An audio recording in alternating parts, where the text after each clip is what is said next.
Biohacking is the process of making small, targeted changes in your environment or your lifestyle to improve how your body and your mind function. And these are ones that have changed my life.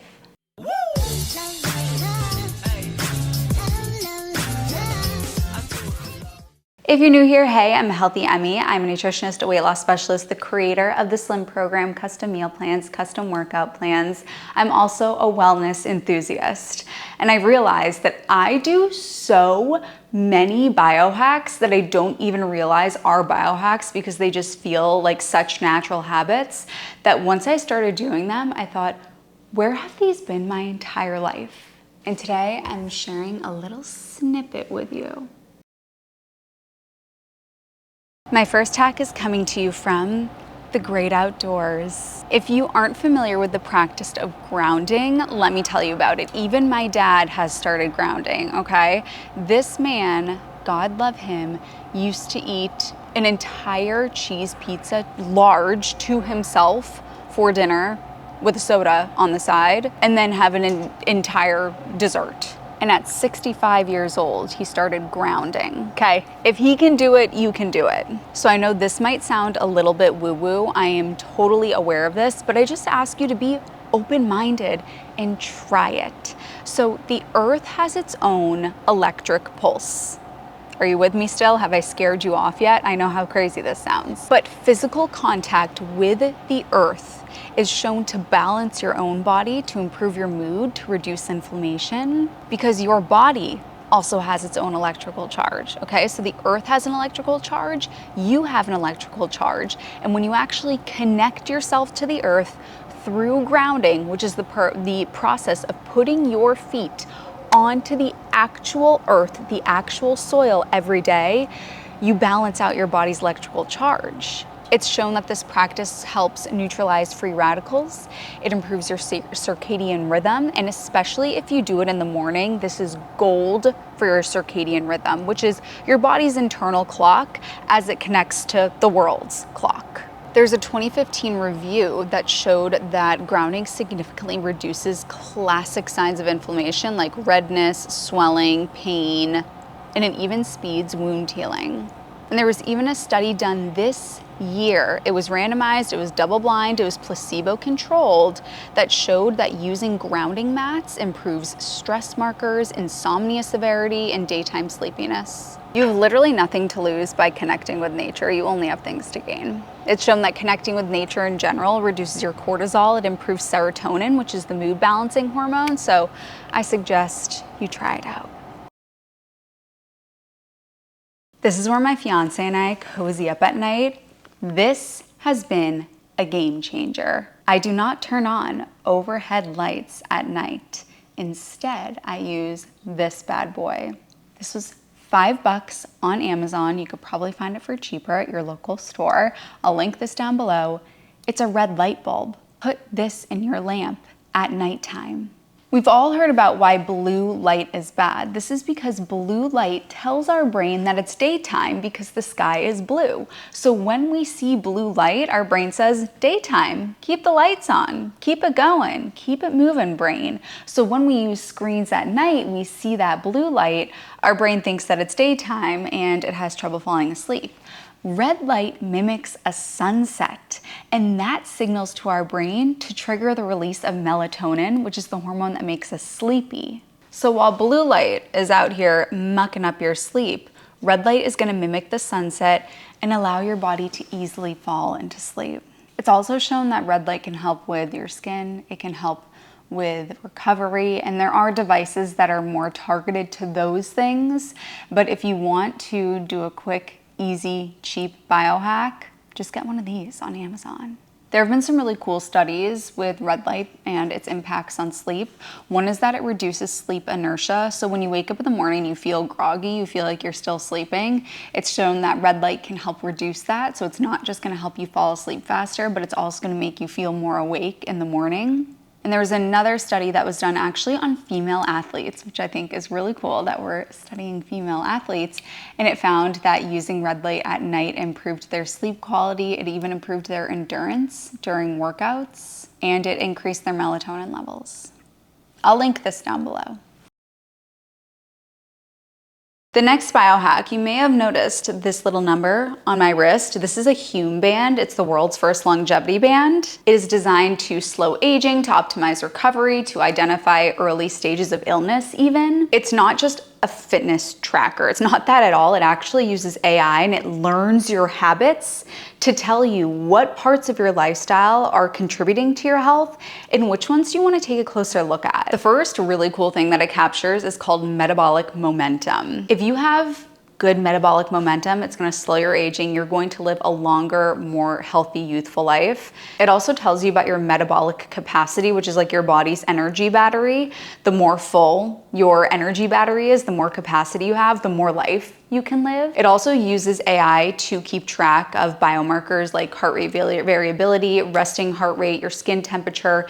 When these are off, it's a sign that something internally in the body is off, so it can be used to help with early detection of what could turn into an illness. And the thing is with these illnesses, with autoimmune disorders, with metabolic disorders, they develop silently over the years, and by the time you notice them, the symptoms are so intense that a lot of, I hate to say it, but a lot of damage has been done over the years that it's not your fault that it happened because this technology wasn't around back then, but this technology is here now to be able to catch these things ahead of time. You know, back in the day, how were you supposed to know that your heart rate variability wasn't looking right? Now we can track these things. So by tracking all of this data, the AI in Hume is able to tell you when things are looking off and you're able to take action before things get really serious. So for me, the reason why I am interested in this is I want to live a long, full, healthy life. And the reason why I do all of this is for exactly that. I have a partner that I love. I want to start a family. I have people around me that I love and I want to be there for them. And I want them to have to take care of somebody that's sick.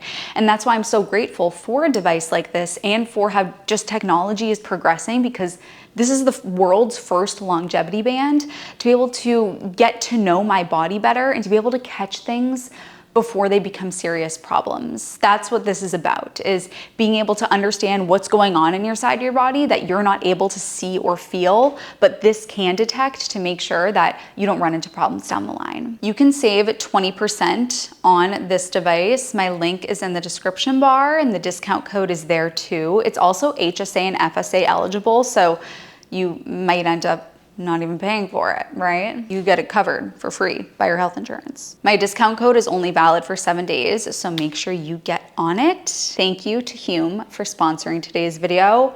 I love my Hume band.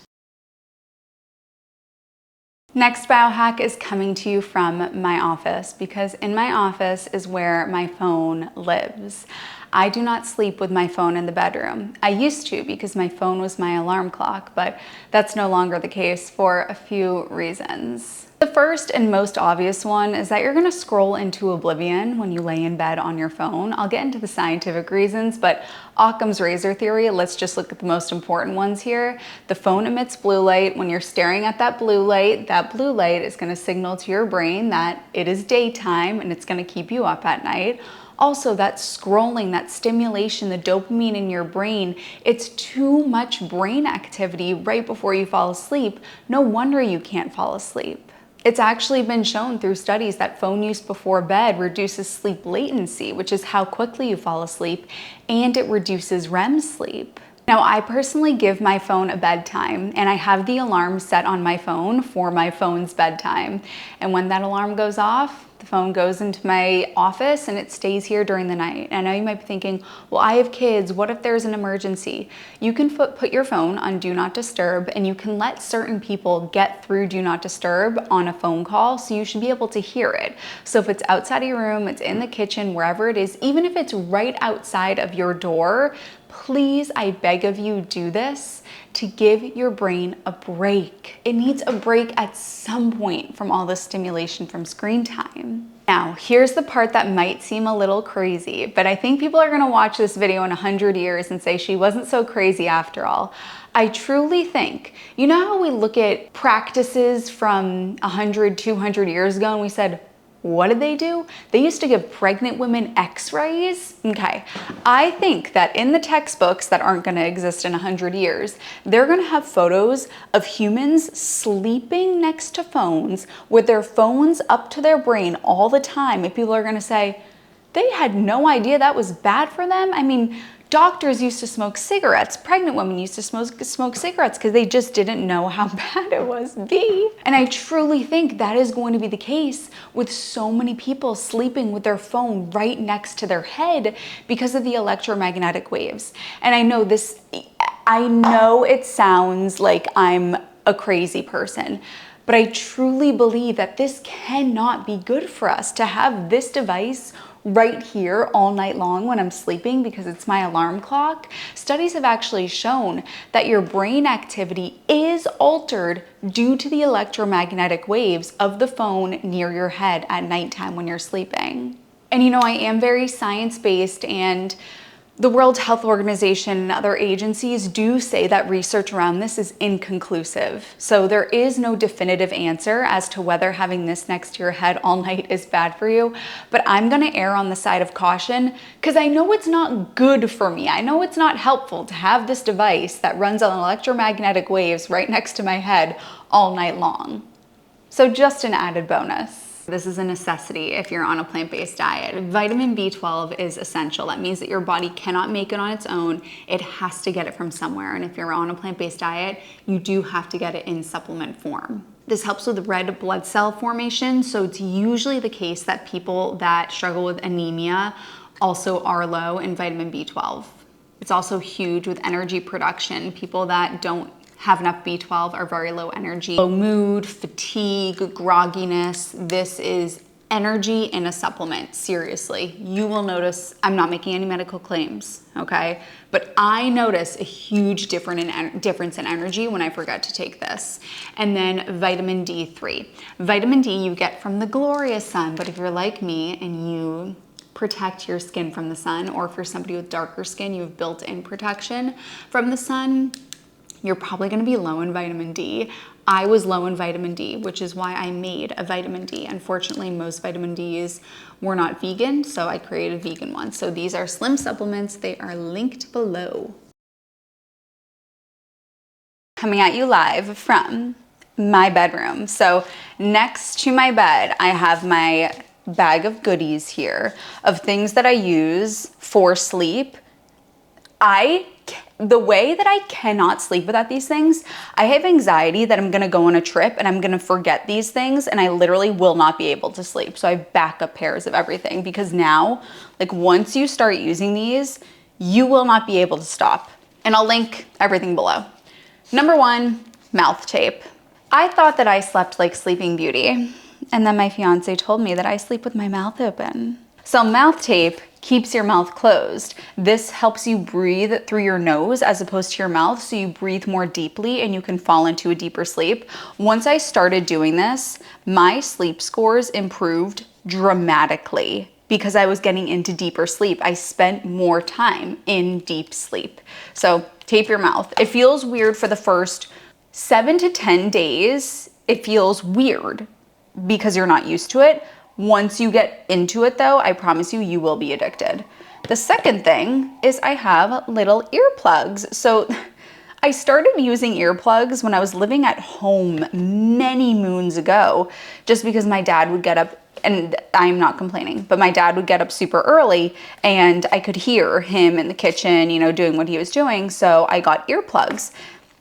Once I started with these earplugs, I didn't stop with these earplugs. To be able to drown out noise, and especially living in the city, there's, as you know, there's sirens, there's just, you probably can hear them during this video, to drown out that noise and fall into a deeper sleep. And then a sleep mask. So there is scientific reasoning behind this. I started wearing this when I was studying abroad in London. I was crammed into a teeny room. There were 4 girls in one room. So lights were on at all hours of the night. We all shared a bathroom. It was chaos. So I needed a sleep mask. Otherwise, I was going to be trying to sleep with the lights on. The skin on the eyelids is super thin, so light can penetrate it very easily. Light also penetrates the skin actually and reduces reduces melatonin production, the sleep hormone. So by putting the eye mask on, you are helping your melatonin sleep hormone be produced and not be inhibited. You will notice such a difference from using this. And I will say as well, just while we're on the topic, making sure your skin is covered too by blankets, like not sleeping on top. If it's hot out, I know it's hard, but trying to keep all of your skin as covered as possible, because your skin can sense the light and it will start to wake you up. Also, we keep the room pretty cold. We keep it in the mid 60s and keep it as dark as possible. I'm sitting here in my office editing this video, wearing my blue light glasses, which is a biohack, and realized I didn't film an outro. I use so many biohacks. If you want a part 2, I'm more than happy to do this. In the meanwhile, don't forget to get your Hume band linked in the description. I love you, honeys, and I'll see you in my next video.